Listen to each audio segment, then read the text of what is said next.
자, 12번. A시에서 갑이 소유하고 있는 1000제곱미터의 대지는 1종 일반에 800, 2종 일반에 200씩 걸쳐있다. 갑이 대지 위에 건축할 수 있는 최대 연면적이 1200제곱미터일 때 A시 조례로 정하고 있는 제1종 일반 주거지역의 용적률은 이라고 되어 있죠. 그리고 이종 가로 안에 보면은 2종 일반 주거지역의 용적률은 200%라고 되어 있습니다. 그래서 하나의 대지가 뭐 둘 이상의 용도 지역에 걸쳐 있을 때, 최근에는 공법에서 계산 문제가 잘 안 나오고 있는데 이런 것들은 뭐 언제든지 나올 수 있는 계산 문제입니다. 그래서 보면은 1종 일반에 800제곱미터, 그 다음에 2종 일반에 200제곱미터, 그 다음에 2종 일반 주거지역의 용적률이 200%, 그 다음에 이 지역에서, 이 대지에서 최대로 지을 수 있는 연면적이 1200제곱미터일 때 우리가 구해야 되는 건 요 1종 일반 주거지역의 용적률을 구해줘야 되죠. 이렇게. 그래서 이런 것들이 나오면 항상 각각 구해서 더하면은 요 숫자가 나오는 겁니다. 각각 구해서. 그래서 2종 1번부터 구해보면은 대지 면적이 200제곱미터인데 용적률이 200%다. 그러면 여기서 쓸 수 있는 연면적은 400. 그러면 총 연면적이 1200이니까 1200에서 400을 빼주면 1종 일반에서 쓸 수 있는 연면적이 나오죠. 그러면은 1종 일반에서 쓸 수 있는 연면적은 800제곱미터. 그래서 자, 대지 면적이 800제곱미터인데 용적률이 얼마면 이 지역에서 쓸 수 있는 연면적이 800이 나오죠? 100. 그래서 정답이 100%. 이렇게. 그래서 항상 그냥 각각 구해서 더하면 됩니다. 각각 구해서. 그 다음 13번 도시군 계획 시설에 관한 설명 중 옳은 것. 제가 보면은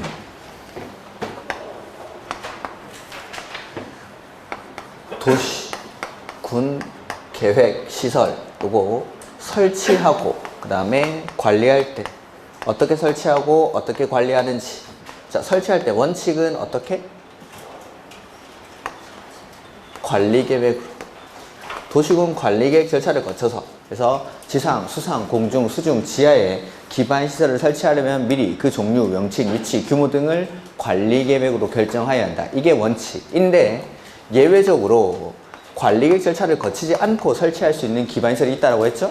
그래서 제가 이걸 다 외울 수가 없기 때문에 특정한 기반시설, 뭐 도시지역이나 지구단위 계획구역에서 무슨 시설을 설치하려고 할 때는 관리계획 절차를 거쳐서 설치해야 한다. 이거 그냥 틀린 지문이라고 생각하시라고 했습니다. 그래서 어떤 것들이 관리계획 절차를 거치지 않고 설치할 수 있는 기반시설이냐 궁금하실까봐 1번에 다 써놨습니다. 이걸 다 외울 수 있는 분들은 외우시고 모르겠는 분들은 제가 이렇게 하는 것처럼 도시지역이나 지구단위 계획구역에서 그 안에 있는 거, 뭐 열 공급 설비를 설치하려고 할 때는 관리계획 절차를 거쳐야 한다. 틀린 지문이죠. 관리계획 절차를 거치지 않고 설치할 수 있는 기반시설. 에서 보면은 도시지역 또는 지구단위 계획구역에서 주차장, 차량검사 및 면허시설, 공공공지, 열공급설비, 방송통신시설, 시장, 공공청사, 문화시설, 공공필요성이 인정되는 체육시설 등등등등 여러가지. 그러니까 이러한 것들을 설치할 때는 관리계획 절차를 거치지 않고 설치할 수 있다라는 겁니다. 그 다음에 우리 동영 모의고사에서 제가 냈던 게 점용 허가 대상인 공원 안에 설치하는 기반시설, 이런 것들도 관리계획 절차를 거치지 않고 설치할 수 있는 기반시설에 해당합니다. 이렇게. 그 다음에 2번 300만 제곱미터의 경제자유구역에서 개발사업을 시행하는 자는 공동구를 설치해야 한다. 그렇죠? 공동구를 의무적으로 설치해야 되는 곳은 면적은 200만 제곱미터를 초과하는 6군데가 있었죠. 도시개발구역, 택지개발지구, 세 번째가 경제자유구역, 그 다음에 정비구역, 공공주택지구, 도청 이전 신도시, 이렇게 6군데. 이렇게. 그러니까 200만 제곱미터 초과하면 되니까 300만 제곱미터 맞죠? 그래서 2번이 정답. 3번 공동구 설치에 필요한 비용, 설치 비용은 누가? 점용 예정자랑 사업 시행자가 공동으로 부담하죠. 그러니까 시행자가 부담하는 게 아니라 점용 예정자와 사업 시행자가 공동으로. 다만 점용 예정자는 개별적으로 매설할 때 들어가는 비용의 범위 안에서만 설치 비용을 부담한다라는 거. 그 다음에 공동구 안전점검은 1년에 1회 이상. 1년에 1회 이상. 공동구 안전 및 유지 관리 계획은 5년마다. 5년마다. 그 다음에 공동구 관리는 누가 하죠, 이거? 트, 꽝, 시, 군이 관리를 하는데 효율적인 관리 운영을 위해서는 전문기관에 위탁할 수도 있습니다. 그 다음에 관리 비용은 점용하는 자가 부담을 하죠. 다만 공동구 설치 비용을 설치 비용을 납부하지 않은 LG U+ 이런 사람들은 허가받고 사용을 할 수가 있고, 그 다음에 공동구 설치 비용은 아까 점용하는 자가 부담하는데 면적을 고려해서 관리자가 정한다, 뭐 이런 것들. 그 다음에 공동구 안전 및 유지 관리 계획은 5년마다. 안전 및 유지 관리 계획은 5년마다. 안전점검은 1년에 1회 이상. 이렇게. 그 다음에 5번. 광역시설은 관계 특별시장, 광역시장, 시장 군수가 협약을 체결하거나 협의회 등을 구성해서 광역시설을 설치, 관리할 수 있다. 그렇죠? 광역시설이라는 건 기반시설 중에 둘 이상의 시군에 걸쳐 있거나 이용하는 시설을 광역시설이라고 하기 때문에 원칙은 요거. 도시군 계획시설의 설치, 관리에 따라서 설치, 관리해야 되는데 예외적으로 첫 번째는 협약을 체결하거나 협의회 등을 구성해서 설치, 관리할 수가 있고, 두 번째, 국가계획으로 설치하는 광역시설은 누가? 법인, 설치, 관리할 수가 있죠.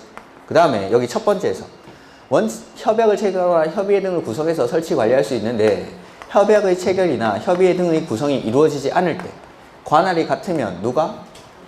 도지사가 직접 설치합니다. 직접. 보통은 협의가 이루어지지 않을 때 위에서 설치할 자를 지정해준다.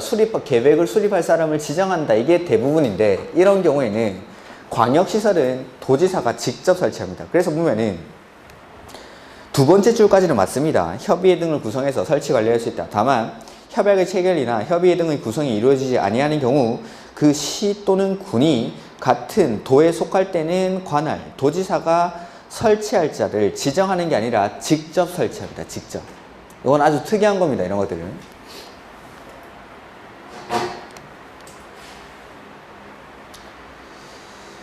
그 다음에 매수 청구와 해제 권고, 토지 소유자의 해제 신청에 관한 설명이다. 옳은 것. 자, 요거는 우리 나눠드렸던 자료에 보면은 28페이지.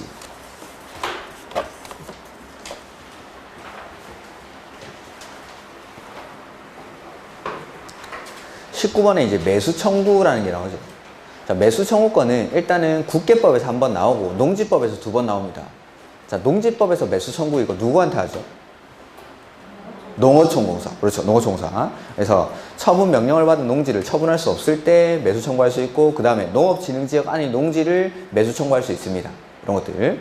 그거는 그렇게 중요한 건 아니고, 일단 요거 매수 청구. 첫 번째 국계법에서 나오는 거. 매수 청구가 나오고 그 뒤에 해제 권고, 해제 신청이죠. 요 세 가지 제도를 제가 여기다 다 묶어놨습니다. 여기다가. 그래서 첫 번째 매수 청구는 10년이 경과하고 지목이 뭐인 토지? 대인, 토지 소유자가 청구를 하는 거죠. 근데 가로 안에 보면은 시시계 인가나 그에 상당하는 절차가 진행된 경우는 제외하고, 이렇게. 이거 원칙은 특, 꽝, 시, 군에게 매수 청구를 할 수 있죠. 근데 다른 시행자가 정해져 있을 때는 시행자한테. 그 다음에 설치 관리 의무자가 있을 때는 설치 관리 의무자에게 하는데, 설치 관리 의무자가 다를 때는 설치 의무자에게 매수 청구를 합니다. 매수 청구를 받은 매수 의무자는 매수할지 말지 여부를 얼마 안에 결정하죠? 6개월 안에. 그리고 매수하기로 했을 때는 얼마 안에? 2년 안에 매수를 해야 되죠. 매수할 때 원칙은 뭘로? 현금으로. 근데 예외적으로 채권 발행할 수 있죠. 그게 도시군 계획 시설 채권. 그 다음에 매수 절차나 매수 가격은 무슨 법을 준용하죠? 공치법을 준용한다. 그 다음에 매수하지 아니하기로 결정하거나 매수하기로 결정하고 2년 안에 매수를 하지 않을 때는 토지를 활용할 수 있죠. 그게 어떻게? 튼튼히.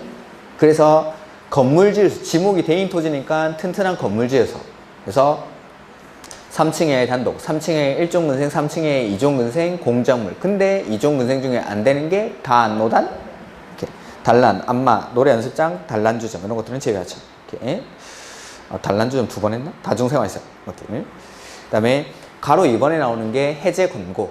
요거는 지자체장이 지방의회에다가 보고를 하면 지방의회가 지자체장에게 다시 해제를 하라고 권고하는 거죠. 권고하는 거. 그래서 요건이 첫 번째, 10년이 경과할 것을 요건을 합니다. 이거는 지목을 따지지 않죠. 그냥 10년만 근거하면 되고, 또는 사업의 필요성이 없어졌을 때, 이럴 때는 굳이 10년이 경과할 필요가 없습니다. 이러한 토지가 있는 지자체장은 지방의회에다가 보고를 하고, 보고를 받은 지방의회는 다시 지방의회에다가 지자체장에게 해제 권고를 하죠. 보고받은 날로부터 며칠 안에? 90일 안에. 그리고 해제 권고를 받은 지자체장은 얼마 안에 해제를 위한 관리계 결정을 해야 되죠? 1년 안에. 근데 해제 권고를 받은 지자체장이 시장 군수일 때는 직접 해제할 수가 없죠. 그래서 누구한테? 도지사한테. 시장 군수가 해제 권고를 받았을 때는 도지사한테 해제 신청을 하고, 그 신청을 받은 도지사가 1년 안에 해제를 위한 관리계 결정을 해야 된다라는 거. 이게 두 번째 해제 권고. 그 다음에 세 번째는 해제 신청이죠. 소유자의 해제 신청. 그래서 요거 역시 10년이 경과하고 실효시까지 집행계획조차 없을 때에는 그런 토지의 소유자가 맨 처음에 누구 찾아가죠? 입안권자. 입안권자한테 입안을 요청하면 얼마 안에? 3개월 안에 입안 여부를 결정해서 통보를 해줍니다. 근데 입안권자가 안 하면 이제 누구한테? 결정권자한테. 결정권자는 얼마 안에? 2개월 안에 해제 여부를 결정하죠.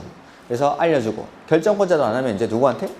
국장한테 해제 심사를 신청하고, 국장은 중앙도시계획위원회 심의를 거쳐 해제 여부를 결정한 다음에 자기가 직접 해제하는 게 아니라 결정권자에게 해제를 권고할 수 있죠. 요 세 가지 제도. 요거 무조건 시험 문제입니다.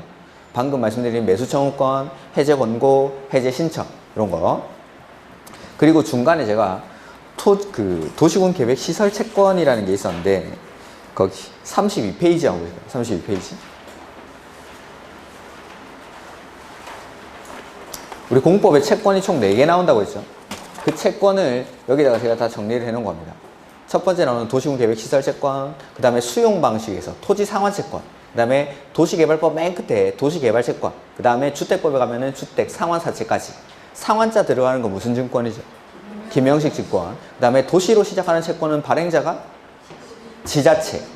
그래서 도시군 계획 시설 채권은 특광시군이 매수 의무자일 때 특광시군이 발행하는 거. 그 다음에 도시개발 채권은 시, 도지사가 행안부 장관의 승인을 받아서 발행하죠. 그 다음에 채권이기 때문에 이율에다가 별표. 밑에서 하나, 둘, 세 번째 정도 칸에 있죠. 그 다음에 이런 것들은 한꺼번에 비교를 해서 보시면 훨씬 더 수월할 겁니다. 채권 중에 하나는 무조건 시험에 나오니까 요거는 꼭 비교를 해서 정리를 하시기 바랍니다. 이렇게. 자, 그래서 문제 한번 보면은 14번 옳은 거. 매수 청구를 받은 시장 군수 등은 매수 청구일로부터 얼마 안에 매수 여부를 결정하죠? 6개월 안에. 그 다음에 결정해서 통보를 하여야 하며, 매수 결정을 통지한 날로부터 얼마 안에? 2년 안에 매수를 해야 되죠. 그 다음에 매수 청구를 하였으나 매수하지 아니하기로 결정한 경우 개발행위 허가를 받아 3층 이하에 뭐를 건축할 수 있죠? 단독주택. 다세대는 안 되죠. 단독주택. 그리고 단독주택 중에서도 단독주택만 되는 거지 다가구주택도 안 됩니다. 다가구주택이나 다중주택 이런 것들도 안 되고. 이렇게. 그래서 이걸 제가 다가구주택 이렇게 내려다가 그냥 다세대주택으로 내놨어요. 다른 데서 한번 1일차를 풀었는데 다세구주택으로 되더라고요. 못하나 해서 저희 내적 갈등이 펼쳐져요. 다세구 여기 줄 때는 바꿨는데. 그다음에 3번 특별시장, 광역시장, 시장 군수는 도시군 계획시설이 결정 고시된 도시군 계획시설을 설치할 필요성이 없어진 경우, 또는 그 고시로부터 10년이 지날 때까지 해당 시설의 설치에 관한 사업이 시행되지 아니한 경우에는 그 현황과 단계별 집행 계획을 어디에다 보고해 주죠? 지방의회. 지자체장이 지방의회에다가 보고해 줍니다. 이때 말하는 지자체장이 바로 특광시 군을 의미합니다. 그리고 보고를 받은 지방의회는 다시 지자체장에게 해제를 권고해야겠죠? 얼마 안에? 90일. 해제 권고하는 건 90일. 해제 권고하는 건 90일. 그리고 권고를 받으면은 그때 이제 1년 안에 해제를 위한 관리계 결정을 해야 되죠. 그 다음에 토지 소유자의 해제 신청의 경우 토지 소유자는 관리객 입안권자에게 해제를 위한 관리객 입안을 신청할 수 있고, 입안권자는 얼마 안에? 3개월 안에. 입안권자는 3개월 안에 입안 여부를 결정하고, 결정권자는 2개월 안에 해제 여부를 결정하고, 그 다음에 국장은 해제 심사를 하는 거죠. 그 다음 페이지 15번. 시설사업에 관한 설명으로 옳은 것. 특별시장, 광역시장, 시장 군수는 단계별 집행계획을 도시군계획시설 결정고실로부터 3년 이내 수립하여야 한다. 3개월. 3년이 아니라 3개월. 도시군계획시설에 대한 관리계획 결정고실로부터 3개월 안에 수립하는 게 원칙인데 다른 법률에서 관리계획 결정이 의제되는 경우에는 2년 안에 수립할 수가 있죠. 이렇게. 그리고 단계별 집행계획에는 재원 조달 계획이나 보상에 관한 계획이 포함돼야 되고 단계별 집행계획은 누가 수립하죠? 입안권자, 관리계획 입안권자. 그래서 원칙은 특, 광, 시, 군이. 근데 국장이나 도지사가 직접 관리계획을 입안했을 때는 직접 단계별 집행계획을 수립할 수도 있습니다. 이렇게. 2번. 도시군 계획시설 사업이 둘 이상 나왔죠? 둘 이상 이제 뭐 찾아야 됩니까? 협의. 그래서 둘 이상의 특별시, 광역시, 시군의 관할구에 걸쳐 시행되는 경우에는 시행하려는 구역이 같은 도의 관할구역에 속할 때는 관할 도지사가 시행자를 지정하고 아니고 그냥 협의. 근데 협의가 이루어지지 않을 때 국장이나 도지사가 시행자를 지정하는 거지. 일단은 둘 이상 나오면 협의라는 글자를 찾아야죠. 근데 협의가 이루어지지 않으면 그 뒤에 거. 그러니까 협의라는 말이 빠져 있는 거죠.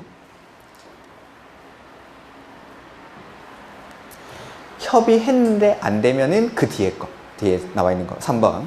특별시장, 광역시장, 시장군수는 도시군계획시설 결정의 고실로부터 2년이 지날 때까지 그 시설을 설치에 관한 사업이 시행되지 아니한 도시군계획시설 중 단계별 집행계획이 수립되지 아니하거나 단계별 집행계획에서 1단계 집행계획에 포함되지 아니한 도시군계획시설 부지에 대해서는 어떻게 토지를 활용하죠? 비실이. 그게 가설건축물, 공작물, 개축이나 재축. 근데 3층 이하의 단도 이런 것들은 안 되죠. 튼튼이니까. 그 다음에 민간 사업 시행자가 시행자로 지정을 받으려면 도시군 계획 시설 사업 대상 토지 면적 3분의 2 이상에 해당하는 토지를 어떻게? 소유하고 그 다음에 소유자 총수 2분의 1 이상에 해당하는 자의 동의를 얻어야 된다. 자, 도시군 계획 시설 사업을 할 때는 맨 처음에 단계별 집행계획을 수립을 하죠. 그 다음에 시행자를 지정을 합니다. 이 시행자가 원칙 누구였죠? 입안권자, 관리계획의 입안권자.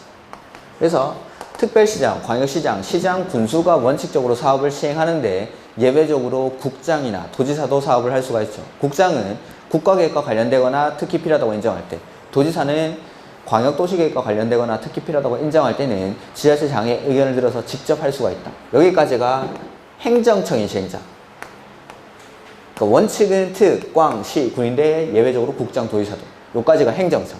근데 예외적으로 행정청이 아닌 비행정청도 사업의 시행자가 될 수가 있죠. 그냥은 안 되고 행정청으로부터 지정을 받아서. 그리고 이 지정을 받을 때 비행정청 중에서 민간은 지정받기 위한 동의가 필요한데 그 동의 요건이 지금 나와 있는 지금 면적 3분의 2 이상에 해당하는 토지를 소유하고 소유자 총수 2분의 1 이상의 동의를 받는다는 거. 그래서 이런 사람들 원칙적인 시행자가 입안권자니까 이 입안권자가 단계별 집행계획을 수립한다라는 거죠. 그래서 특, 광, 시, 군이 단계별 집행계획을 수립하는데 예외적으로 국장이나 도지사도 단계별 집행계획을 직접 수립할 수가 있다라는 거. 그 다음에 5번. 행정청이 아닌 사업 시행자의 처분에 대해서는 그 시행자를 상대로 해서 행정심판을 제기해야 한다. 아니죠? 자, 비행정청이 행한 처분에 대해서도 행정심판을 제기할 수 있습니까? 네. 행정심판을 제기할 수는 있지만 그 피청구인이 비행정청이 되면 안 되고 이 사람을 지정한 행정청을 대상으로 행정심판을 제기한다라고 했었죠. 그 다음에 공법상 토지 등의 수용에 관한 설명으로 옳은 것. 수용은 많이 했었는데 여러분들이 제가 나눠드린 자료를 다 버려버렸으니까 제가 여기 또 넣어놨습니다. 22페이지.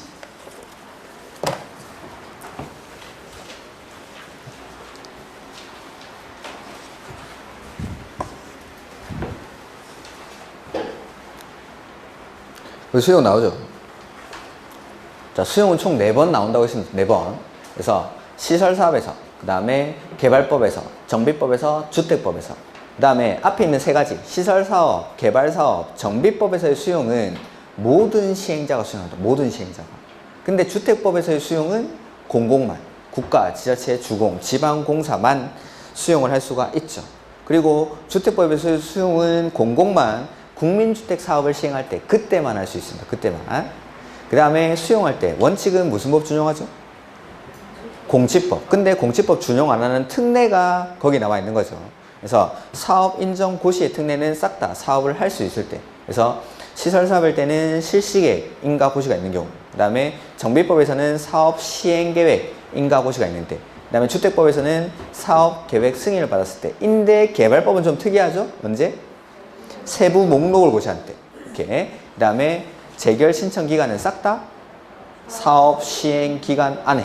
이렇게. 그 다음에 수용 보상금은 사전에 현금으로 보상하는 게 원칙인데 개발 사업에서는 수용 방식으로 사업을 할 때 토지 상환 채권을 발행할 수가 있죠. 사전 현금 보상 대신에 토지 상환 채권은 아까 봤던 22페이지, 20 몇 페이지였지? 아무튼 채권에 거기 정리가 되어 있죠. 그 다음에 정비 사업에는 준공인가 이후에 현물로 보상하는 예외가 있습니다. 이렇게.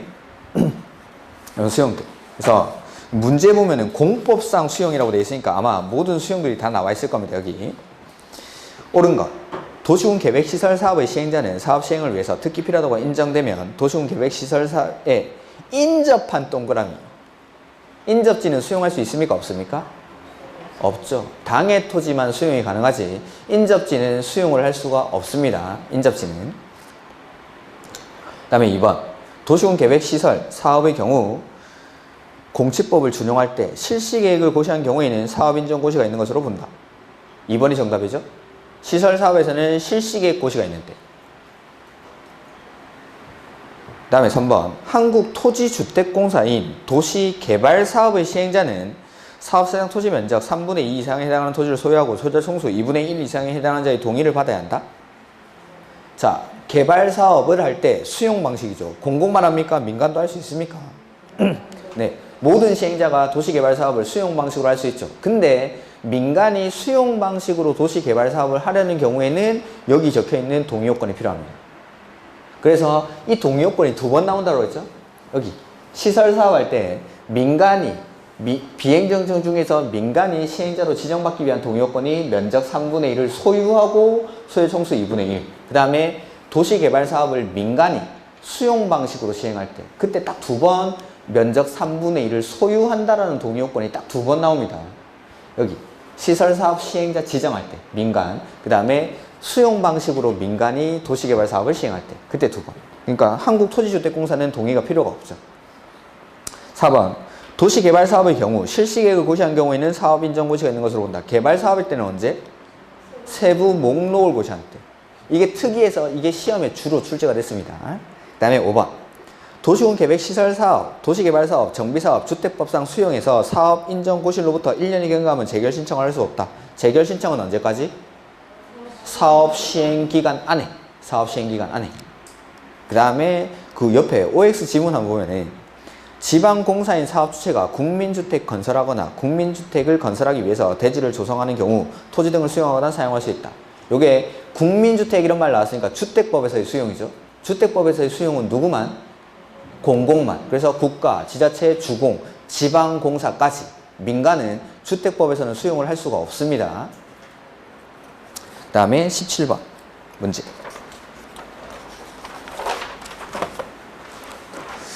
뭐 17번 이런 것들은 우리가 문제 풀 때도 많이 했죠. 타인의 토지에 출입하려는 자는 특별시장, 광역시장, 시장 군수의 허가를 받으려며 출입하는 날부터 며칠 전까지? 7일 전까지. 자, 타인의 토지에 출입할 때는 원칙은 허가받습니다. 다만 행정청은 그냥. 그러니까 원칙 허가받는 게 원칙인데 행정청은 그러하지 아니하다. 그러니까 허가 안 받고 갈 수가 있다. 다만 7일 전까지 알려줘야 됩니다. 그 다음에 2번. 행정청인 도시군계획시설사업의 시행자는 타인의 토지를 일시 사용하거나 장애물을 변경, 제거하려는 경우 소유자, 점유자, 관리인의 동의를 요하지 아니한다. 아니죠. 자, 일시 사용하거나 장애물을 변경, 제거할 때는 행정청이든 비행정청이든 동의를 받아야 됩니다. 근데 예외적으로 동의를 받을 수 없을 때 행정청은 뭐 하면 되죠? 통지, 비행정청은 허가. 그러니까 출입은 잠깐 들어갔다 나오는 거니까 행정청은 그냥 가도 됩니다.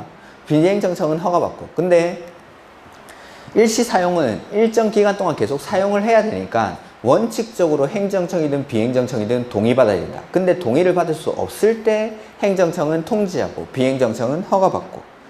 3번 일출 전이나 일몰 후에는 누구의 승낙? 점유자. 4번 타인의 소지를 일시 사용하거나 장애물을 변경, 제거하려는 경우에는 며칠 전까지? 3일 전. 출입할 때는 7일, 사용할 때는 3일. 이렇게. 그 다음에 5번. 타인 토지 출입과 장애물 제거, 변경 등으로 인해서 손실이 발생할 경우 그 행위자가 속한 행정청이나 사업의 시행자가 손실 보상을 하죠. 행위자가 직접 보상하는 게 아니라 시킨 사람. 행위자가 속한 행정청이나 사업의 시행자가. 그래서 정답이 5번. 그 다음에 비용 부담. 국장이나 시도지사는 그가 시행한 도시군계획시설사업으로 현저히 이익을 받는 시도, 시군이 있으면 도시군계획시설사업에 든 비용의 일부를 이익을 받는 시도, 시군에 부담시킬 수 있다. 이 경우 국장은 누구랑 협의하죠? 비용, 행안부 장관. 기재부 장관은 시험에 안 나옵니다.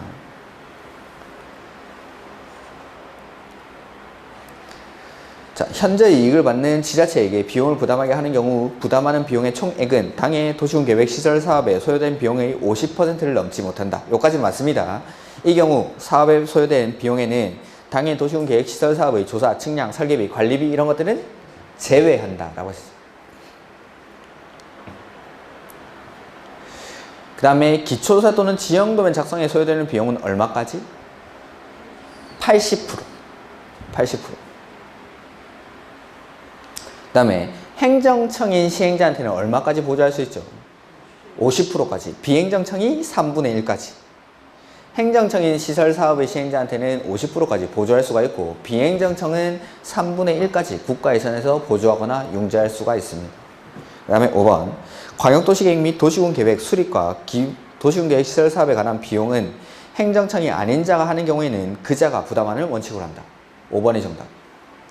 자, 도시군계획시설사업에 드는 비용은 원칙 시행자가 부담하는 게 원칙이죠. 그래서 국가가 할 때는 국가 예산에서, 지자체가 할 때는 지자체가, 행정청이 아닌 자가 할 때는 그 자가 부담하는 게 원칙.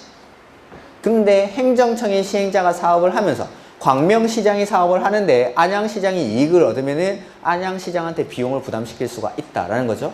비용 부담시킬 때 원칙은 협의. 광명시장이 안양시장과 협의를 합니다. 근데 협의가 성립하지 않죠. 근데 광명시랑 안양시는 같은 경기도 안에 속합니까? 그럴 때는 도지사가. 근데 광명시장이 사업을 하면서 금천구가 이익을 얻었습니다. 시도가 다르죠. 이럴 때는 행안부 장관, 비용이니까 행안부 장관이 결정하는 바에 따른다. 원칙은 협의해야 되는데. 이렇게. 그 다음에 19번. 요거는 새로 생긴 조문이라고 했죠. 자, 보면은 도시군 계획시설 결정의 고실로부터 10년 이후에 실시계획을 작성하거나 인가받은 도시군 계획시설 사업의 시행자, 이 사람을 가로 안에 뭐라고 부르죠? 장기 미집행 도시군 계획시설 사업의 시행자. 자, 이 사람들은 실시계획을 너무 늦게 만들었죠. 그래서 사업을 빨리 해야 됩니다. 그래서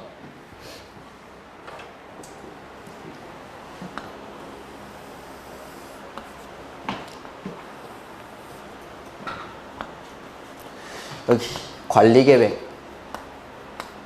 이 결정 고시가 됐다. 자, 이거는 우리 나눠드린 자료에 보면 아마도 넣어놨던 것 같은데 18페이지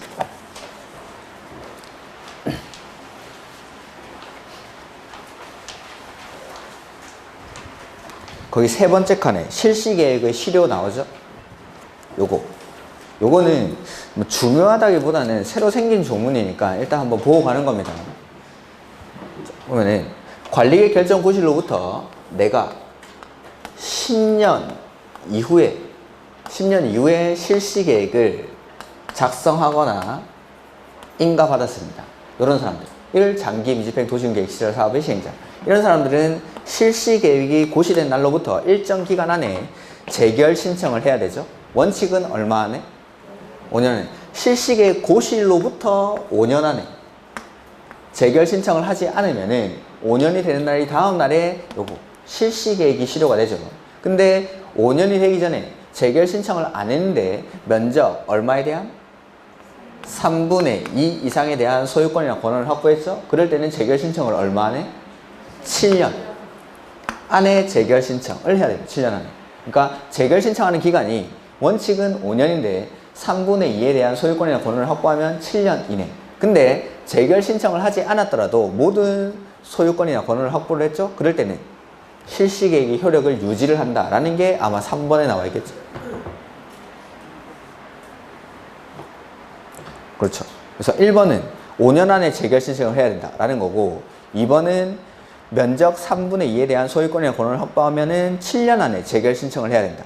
근데 모든 소유권이나 권한을 확보하면은 실시계획 효력을 유지한다라는 거. 그 다음에 실시계획이 실효가 됐을 때 5년, 7년 안에 재결 신청을 안 하면 실시계획이 실효가 되는데, 실시계획 실효가 될 때 요거 관리계획은 어떻게 할 건지가 4번에 5번에 나오는 거.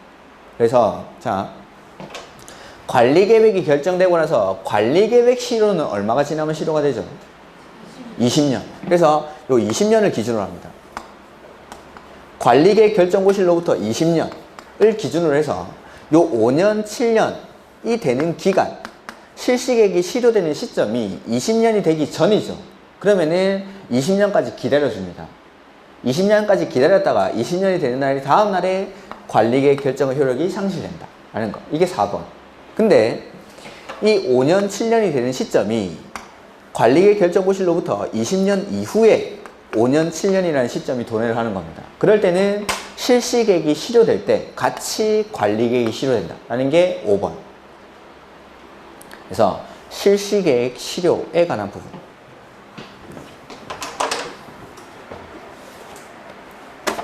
그래서 19번 보면은 틀린 것. 실시계획 고시로부터 5년 이내에 재결 신청을 하지 않으면은 5년이 지난 날의 다음 날, 실효 같은 거 나오면 항상 다음 날이죠. 다음 날에 실시계획이 효력을 잃죠. 근데 이번에 재결 신청을 하지 아니하고 실시계획 고시로부터 5년이 지나기 전에 해당 도시군 계획 시설 사업에 필요한 토지 면적 3분의 2 이상을 소유하거나 권한을 확보했을 때는 7년 이내에 안 하면 7년이 되는 날이 다음 날에 실시계획이 실효가 되죠. 근데 3번에 모든 토지, 건물, 정착물을 소유하거나 권한을 확보한 경우에는 효력을 유지해야죠. 효력을. 실효되는 게 아니라 효력을 유지합니다. 실시계획은. 그 다음에 4번, 5번이 실시계획이 실효가 됐을 때 관리계획은 어떻게 할 거냐라는 게 4번, 5번인데 도시군 계획 시설 결정의 고시로부터, 그러니까 관리계획 결정 고시로부터 20년이 되기 전에 실시계획이 폐지되거나 효력을 잃고 다른 사업이 시행되지 않는 경우에는 20년이 되는 날의 다음 날 관리계획 결정 효력을 잃죠. 근데 도시군 계획 시설 결정 고시로부터 20년이 되는 날 다음 날 이후에, 그러니까 관리계획 결정 고시로부터 20년 이후에 실시계획이 실효가 되는 겁니다. 그러면은 실시계획이 실효가 될 때 같이 관리계획도 실효가 됩니다. 실시계획이 실효되는 날, 요거는 다음 날 붙이면 안 되죠. 실시계획이 실효되는 날이 5년이 되는 날이 다음 날, 7년이 되는 날이 다음 날이니까 여기는 실시계획이 실효될 때 그때 같이 관리계획이 효력을 잃는다 하는 거. 실시계획이 폐지되거나 효력을 잃는 날에, 여기는 다음 날 붙이면 안 됩니다. 그 안에 다음 날이 들어가 있으니까. 그 다음에 지구단위 계획, 옳은 것. 지구단위 계획이란 도시군 계획 수립 대상 지역의 일부 지구 단위로 수립하는 계획이니까 일부, 관할의 일부에 대해서 토지 이용을 합리화하고 기능을 증진시키며 미관을 개선하고 양분 환경을 확보하며 그 지역을 체계적 계획적으로 관리하기 위해서 수립하는 관리계획을 말한다. 그 다음에 시장 군수가 입안한 지구단위 계획구역의 지정에 관한 관리계획은 누가? 시장 군수가. 똑같은 지구이 두 개가 들어있고. 그 다음에 3번 정비구역으로 지정고시된 날부터 10년이 경과한 지역은 지구단위 계획구역으로 지정하여야 한다. 지정해야 되는 곳은 정, 택, 공, 시, 노 중에 정비구역, 택지개발지구에서 10년이 중요한 게 아니라 사업이 끝난 후, 지정되고 나서 10년이 아니라 사업이 끝나고 나서. 정택이가 10년인 건 대한민국 사람 다 압니다.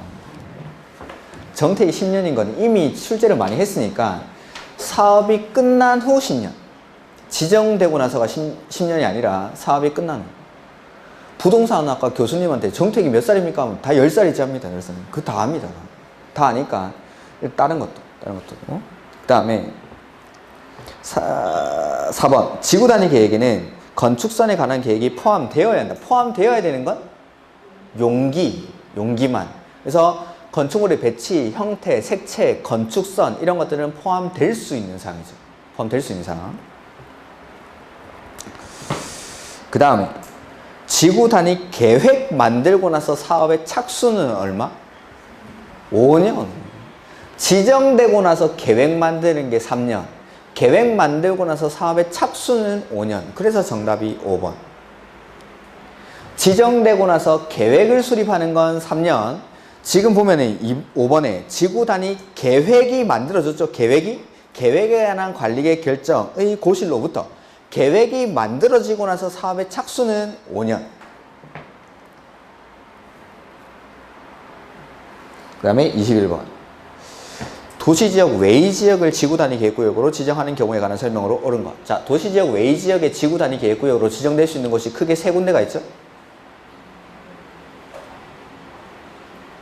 계획관리지역, 두 번째는 개발진흥지구, 세 번째는 기존의 용도지구에서의 행위제한 등을 지구단위 계획으로 대체하기 위한 지역. 이렇게 3군데, 크게는 3군데. 그 안 되겠으면 노트를 피시던지. 지구단위 계획구역의 지정, 비도시 지역에 지정할 수 있는 곳이 크게 3군데. 계획관리지역, 개발진흥지구, 세 번째는 기존의 용도지구에서의 행위제한 등을 지구단위 계획으로 대체하기 위한 지역. 이렇게 3군데에다가 비도시 지역에 지정할 수 있죠. 자, 그래서 옳은 것. 하려는 구역 면적의 50% 이상이 계획관리지역으로서 계획관리지역 외의 지구단위 계획구역에 포함될 수 있는 지역은 생산관리나 보전관리지역일 것. 1번이 정답. 그리고 계획관리지역에 지구단위 계획구역을 지정하는 경우 전체 지구단위 계획구역 면적이 10만 제곱미터를 초과하면 보전관리지역은 얼마까지? 10% 이내. 10만 제곱미터 이하일 때는 20%. 클 때는 10% 이내. 작을 때는 20% 이내까지. 보전관리지역. 보전관리지역은 포함될 수 없다는 아니죠. 포함될 수는 있지만 이건 너무 많이 포함되면 안 되니까 10만 제곱미터를 초과할 때는 10만 제곱미터 이하일 때는 20% 이내까지만 포함될 수가 있다라는 거. 그 다음에 계획관리지역에 지구단위 계획구역을 지정하는 경우 공동주택 중 아파트 또는 연립주택 건설 계획이 포함되는 경우에는 30만. 그리고 아파트나 연립주택 건설 계획이 포함된 경우로서 수도권의 자연보전 권역이거나 초등학교 용직을 확보한 경우에는 그때 10만. 이거 말고 나머지는 3만. 이거 말고 나머지는 3만. 그러니까 아무 조건이 안 붙었을 때 계획관리지역에 지구단위 계획구역을 지정하는 경우에는 3만 제곱미터 이상이어야 한다. 옳은 질문. 근데 아파트나 연립주택 건설 계획이 포함되면 30만. 아파트나 연립주택 건설 계획이 포함된 경우로서 자연보전 권역이거나 초등학교 용지가 확보된 경우에는 10만. 3만, 30만, 10만. 그 다음에 4번. 생산관리지역에 지정된 주거개발진흥지구는 지구단위 계획구역으로 지정할 수? 자, 개발진흥지구를 세분하면 주, 산, 관, 복, 특.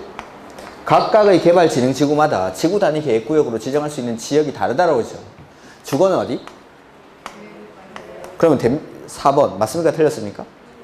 주거는 어디에만? 계획관리지역에 지정되어 있을 때 그때만 지구단위 계획구역으로 지정할 수가 있죠. 그래서 틀린 질문. 그 다음에 산업유통은 계획관리, 생산관리, 농림지역. 계획관리, 생산관리, 농림. 그 다음에 관광휴양은 도시외. 복합은 주거가 포함되어 있으면 주거 따라서, 주거가 빠져있을 때는 산업유통 따라서. 그 다음에 특정은 계획관리. 이렇게. 그래서 일단은 계획관리지역은 다 된다라고 했습니다. 계획관리지역은. 그 다음에 5번. 지정된 용도지구를 폐지하고 그 용도지구에서의 행위제한 등을 지구단위 계획으로 대체하려는 지역은 지구단위 계획구역으로 지정할 수 있죠. 이것도 마지막 3번째 거.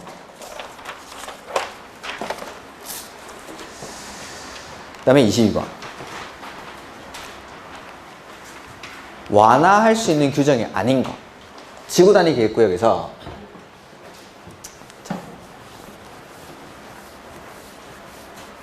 완화되는 규정. 우리가 배운 게 국계법에서 세 가지가 완화됐었죠. 건축 제한, 그 다음에 건폐율, 용적률, 그 다음에 건축법에서 5가지. 대지와 도로와의 관계, 그 다음에 대지 안의 조경, 그 다음에 높이 제한, 그 다음에 1조 등의 확보를 위한 높이 제한, 그 다음에 하나 더 공개공지. 그렇죠. 돼지 2마리가 높이 올라가서 어디서 놀죠? 공개공지. 돼지 2마리가 높이 올라가서 공개공지에서 논다고 그러죠. 그 다음에 마지막으로 부설주차장 설치 기준. 이렇게 9가지 규정이 완화가 된다고 했죠. 그러면은 그거 아닌 게 답을 써놓고 물어봐도 5번. 대지 안에 공지는 없죠. 대지와 도로와의 관계, 대지의 조경이지 대지 안에 공지 규정은 완화 규정이 아닙니다.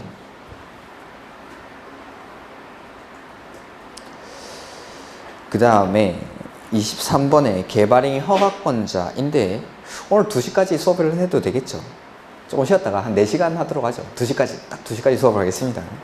4시간 이렇게 하죠. 4번, 중간에 3번 쉬고.